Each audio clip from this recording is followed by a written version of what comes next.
Dad here. My 16-year-old daughter cries to me every time I have to take her to her mom's because of how her stepdad treats her. We have 50-50, so unless I can prove abuse in my state, I can't do anything. I don't believe she's being physically abused, but I know all 4 of my kids are being mentally and emotionally abused. What steps can I take? Is there anything I can do to protect my kids? We're going to court soon, and I'm requesting therapy because of multiple other things. Hello, I am Billy Tarasio. This question comes from the Modern Divorce Support Group.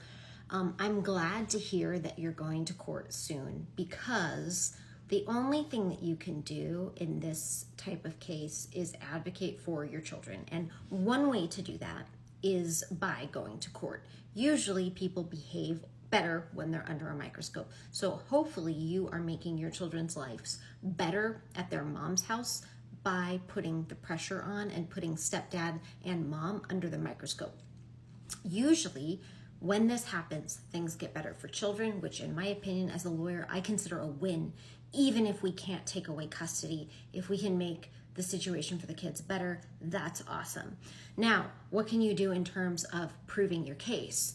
You have to prove that the current parenting plan is not in your children's best interests. And you need to get documents about what is going on at mom's house. You might want to do discovery. You might want to do a deposition. You might want to get real serious about seeing what evidence you can put together to prove that what is going on at mom's house is not in your children's best interest, because mental and emotional abuse count. The way that parents treat their children and talk to their children counts.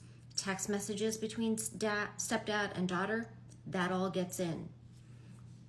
If you don't have a lawyer, please go to winwithoutlawschool.com. We can help you there. If you do have a lawyer, make sure your lawyer is taking the steps that I'm talking about, and that you've got a strategy and you've got a plan to go in there and make things as best as you possibly can for your kids.